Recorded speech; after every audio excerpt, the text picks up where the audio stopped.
Tuhan gak berhutang apa-apa sama kita. Kita yang berhutang sama Tuhan. Tuhan sudah mengorbankan hidupnya, mati untuk kita, menebus dosa kita. Apakah itu kewajiban bagi Yesus mati buat kita? Enggak, dia lakukan itu karena dia cinta kita. Karena Bapa mengasihi kita, katakan amin. Tapi apa yang kita lakukan? Kita orang-orang yang ditebus dengan darahnya yang kudus. Yang seharusnya kita sadar kita nih orang-orang yang berhutang. Tapi kita memperlakukan dia seolah-olah gini. Kamu wajib memberkati aku. Engkau wajib memberkati semua taburanku. Aku nih sudah melayani engkau sungguh-sungguh. Aku nih sudah nabur buat pekerjaanmu. Apa yang Tuhan bisa lakukan buat aku? Kita seringkali punya mentalitas kayak begitu. Sadarlah, kitalah orang-orang berhutang. Kita yang harusnya datang sama Tuhan berkata, apa yang aku bisa lakukan untuk Tuhan? Karena aku berhutang kepada Tuhan. Hidupku bukan milik aku lagi. Hidupku milik Tuhan yang telah menebus aku.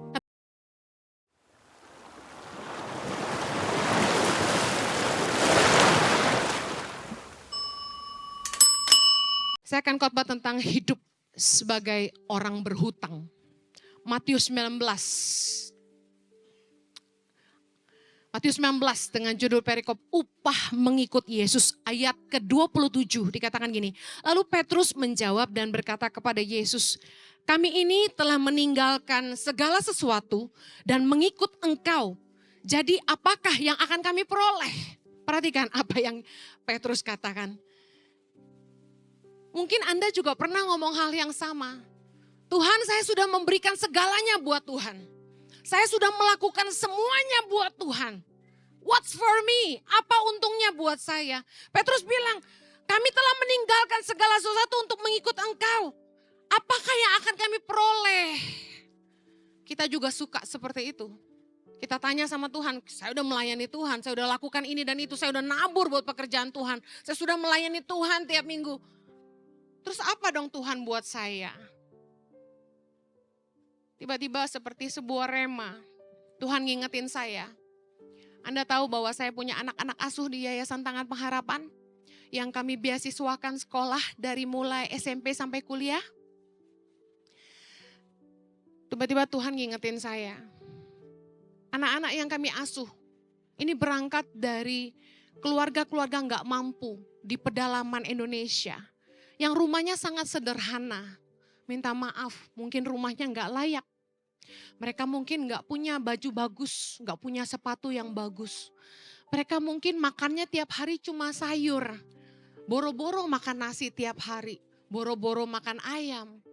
Tapi ketika kita bawa mereka ke Jakarta, kita pelihara hidup mereka, Anda tahu saya selalu memberikan yang terbaik buat anak-anak asuh kami. Saya selalu memastikan mereka makan cukup. Pakaiannya cukup dan semua yang mereka butuhkan tercukupi. Kami dipakai Tuhan untuk mengangkat derajat hidup mereka. Dari nggak ada sampai punya gitu. Sampai akhirnya pada punya handphone, bayangin. Tiap hari makan daging, bayangin. Oh, jangankan nasi ya. Apapun mereka dapat dari kami. Nah, kita sekolahkan di tempat yang baik, kuliah pun yang terbaik. Tapi kadang-kadang ada di antara mereka yang ketika kami minta tolong sama mereka, mereka malas, ogah-ogahan. Bahkan kalau udah bantu-bantu, saya bisa lihat mereka mengharapkan upah. Sampai ada donatur yang ngomong gini ke anak-anak itu, kamu tuh bantu mamahmu, ini tuh keluargamu. Jangan ngarep dibayar. Kamu harus bantu mamamu. Sampai digituin. Tiba-tiba waktu saya merenung ayat ini, Tuhan ingetin kejadian ini. Tentu tidak semua anak ada yang seperti itu. Kok bisa? Pasti Anda akan berpikir, wah dasar anak-anak gak tahu diri. Udah digedein, diangkat derajatnya, udah dibantu, disekolahin. Kok gitu? Tapi bukankah kita pun demikian dengan Tuhan? Bayangkan kita nih yang harusnya binasa karena dosa-dosa kita. Tapi kita diampuni, kita dikasihi, kita ditebus oleh darah Kristus. Dan hidup kita diangkat Tuhan. Dari sampah jadi berharga. Roma 8 ayat 12 bilang gini. Jadi saudara-saudara, kita adalah orang berhutang.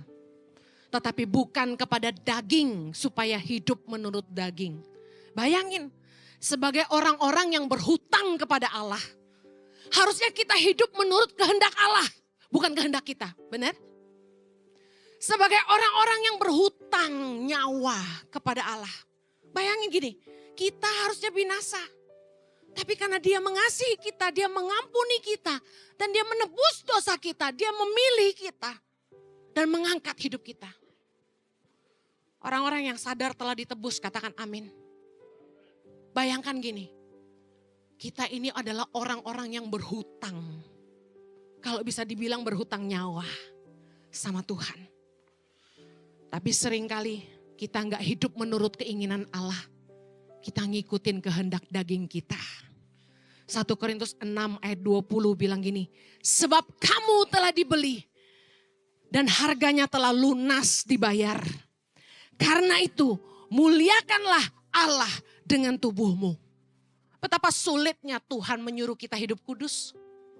Betapa sulitnya kita melakukan kehendak Allah dalam hidup kita. Ketika yang dia minta cuma kita takut akan dia. Dan hidup mengasihi dia. Menghormati dia dalam hidup kita. Tapi kita lebih suka mengikuti keinginan daging kita. Begitu sulitnya kita sehingga kita jatuh bangun dalam dosa. Kita harusnya punya pikiran ini. Bahwa aku adalah milik Allah. Katakan sama-sama saya. Saya adalah milik Allah. Ibarat seorang budak dosa. Hidupmu telah lunas dibayar oleh Tuhan. Yesus telah mati buat dosamu. Dan hidupmu telah lunas dibayar. Dan hidupmu bukan milikmu lagi. Tapi milik dia. Kita ini milik Allah. Sebagai umat miliknya Allah. Sudah seharusnya kita hidup menurut kehendak Allah. Katakan amin. Galatia 2 ayat 20 bilang gini. Namun aku hidup. Tetapi bukan lagi aku sendiri yang hidup. Melainkan Kristus yang hidup di dalam aku. Dan hidupku yang kuhidupi sekarang di dalam daging.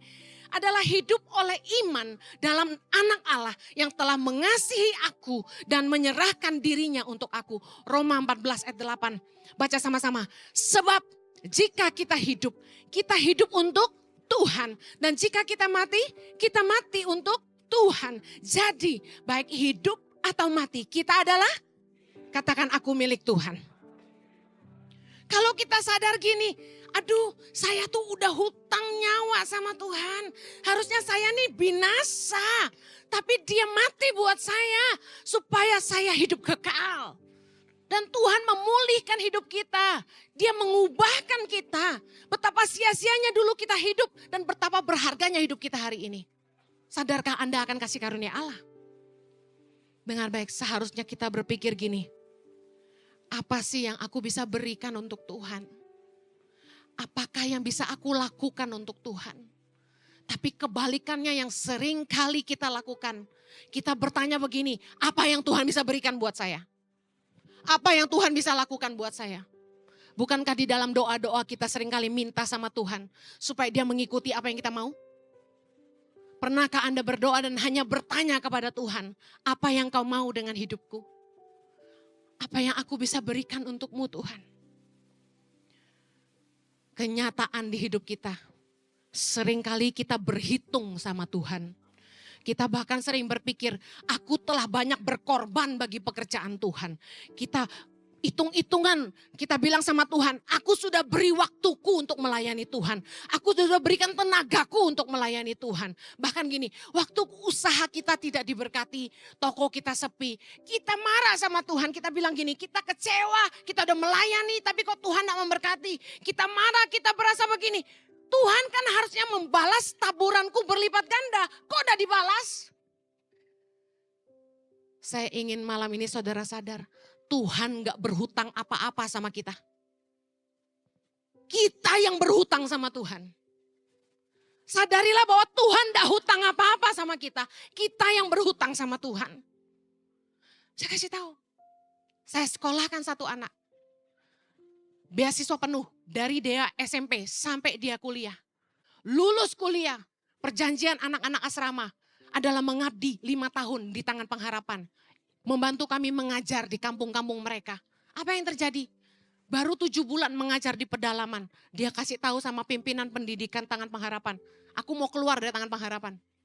Loh, kata pendidikan, bagian pendidikan bilang gini. Loh, kan kamu harus mengabdi 5 tahun. Perjanjiannya begitu. Sorry, aku mau kerja yang lain. Rugi banget kalau aku gak nyobain pekerjaan lain. Dia jawab gitu. Kemudian kami punya aturan. Kalau kamu tidak mengabdi 5 tahun, kamu harus kembalikan semua biaya kuliah. Berapa biayanya? 100 juta.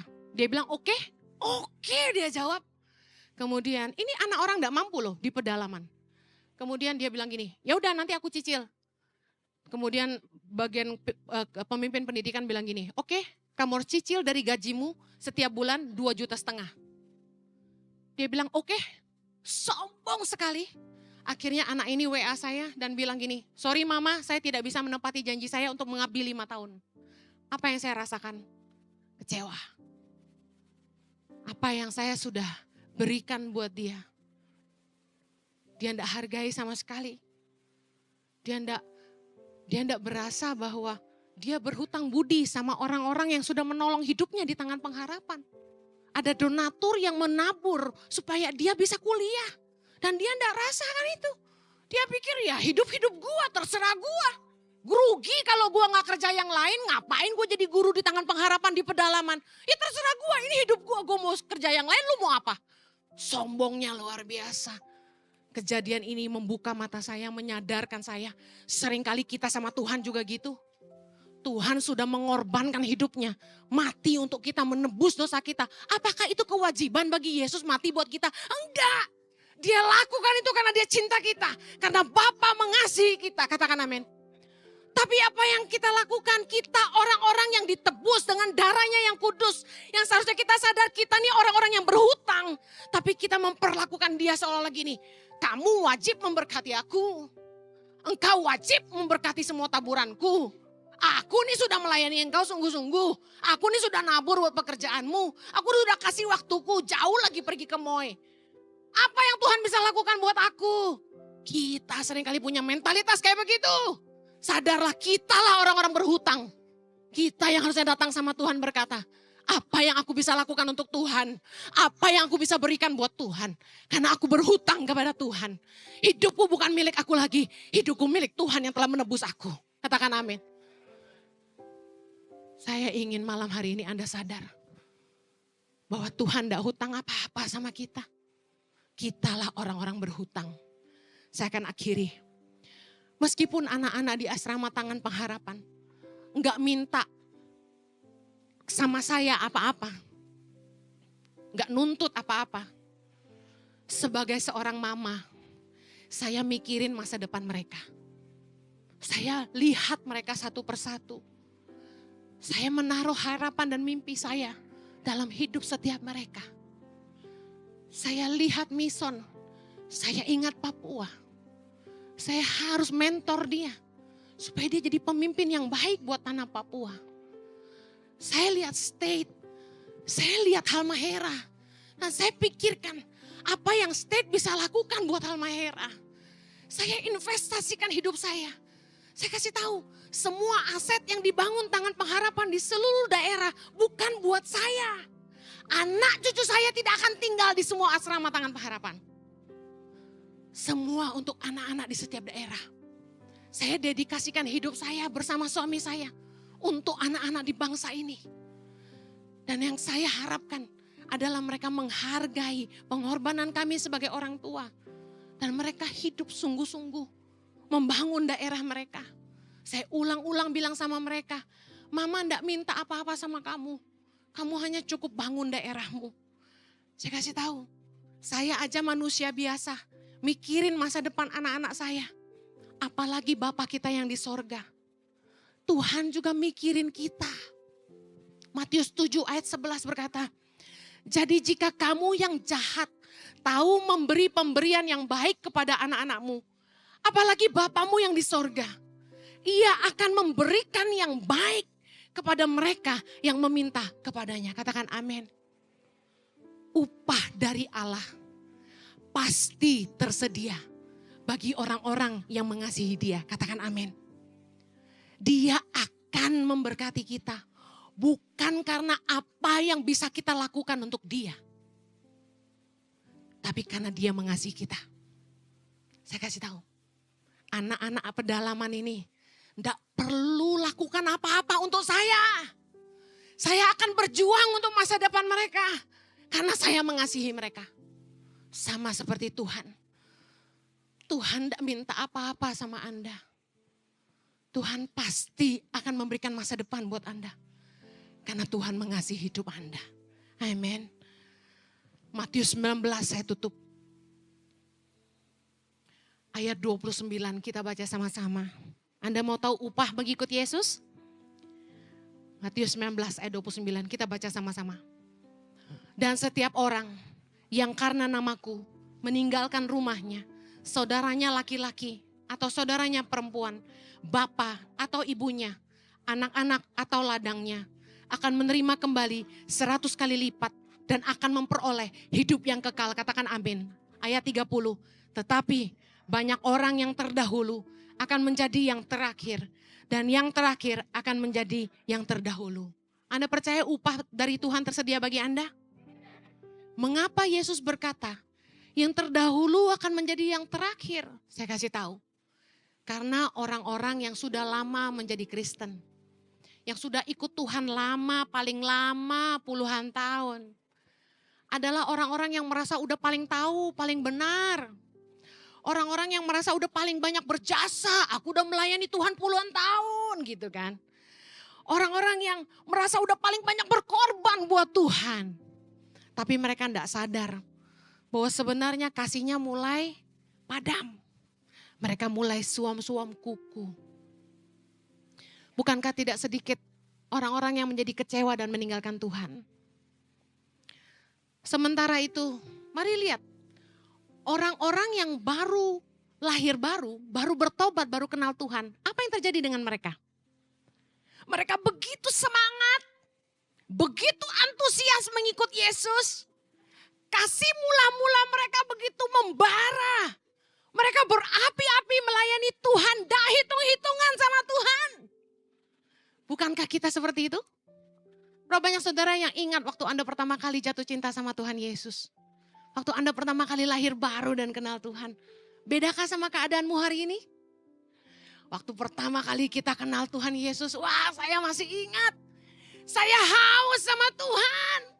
Saya sembah Tuhan pagi siang malam. Lagu puji-pujian selalu di mulut saya. Saya baca firman. Oh saya menyembah, berdoa. Cari Tuhan sungguh-sungguh. Melayani Tuhan tidak kenal waktu, tidak kenal capek. Padahal gereja nggak bayar. Tapi semangat aja tuh. Tanda orang yang cinta mula-mula tuh berapi-api, semangat gak hitung-hitungan, ada amin. Tapi lihatlah orang yang sudah lama jadi Kristen. Mulai hitung-hitungan. Aku sudah lakukan ini dan itu. Apa upahku? Kita tidak usah tunjuk orang lain. Mari periksa hatimu hari ini. Apakah engkau mulai suam-suam kuku? Apakah engkau mulai berhitung sama Tuhan? Apakah engkau merasa engkau udah paling rohani, paling senior, paling tahu banyak? Masih semangat gak melayani Tuhan kalau gak dibayar? Kalau Anda sungguh-sungguh cinta Tuhan dan sadar Anda adalah orang-orang berhutang. Anda daftar pelayanan. Waktu ditanya, siapa yang mau melayani? Anda yang nomor 1 pergi. Kenapa? Yesus berkata, tuaian banyak, pengerja sedikit. Gereja Ici ini baru berdiri belum 2 tahun. Kami nangis, kekurangan pengerja. Pengerja yang ada, aduh Bu Heni, kita gak bisa. 5 ibadah mana kuat. Kita kan harus urus anak istri kita. Saya setuju. Makanya saya gak kasih 2 kali ibadah maksimal harus pulang. Kita kekurangan pengerja Bapak Ibu. Jiwa-jiwa tuaian melimpah tiap bulan Ici baptis orang. Komsel melimpah jemaat. Pemimpinnya gak ada. Ngantri jemaat yang mau ikut komsel. Kita kekurangan pengerja. Kalau Anda berasa Anda orang-orang yang berhutang, jangan hitung-hitungan sama Tuhan. Anda harusnya rindu melayani Tuhan. Karena orang yang menyadari kasih karunia Tuhan sebagai orang berhutang akan bertanya sama Tuhan, apa yang aku bisa berikan buat Tuhan? Apa yang aku bisa lakukan untuk Tuhan? Kalau Tuhan butuh rumahmu untuk dibuka komsel, Anda harusnya nomor 1 angkat tangan dan berkata, ini yang aku bisa, ini yang aku punya. Tuhan pakai aku. Amen. Roh banyak yang cinta Tuhan malam ini. Haleluya.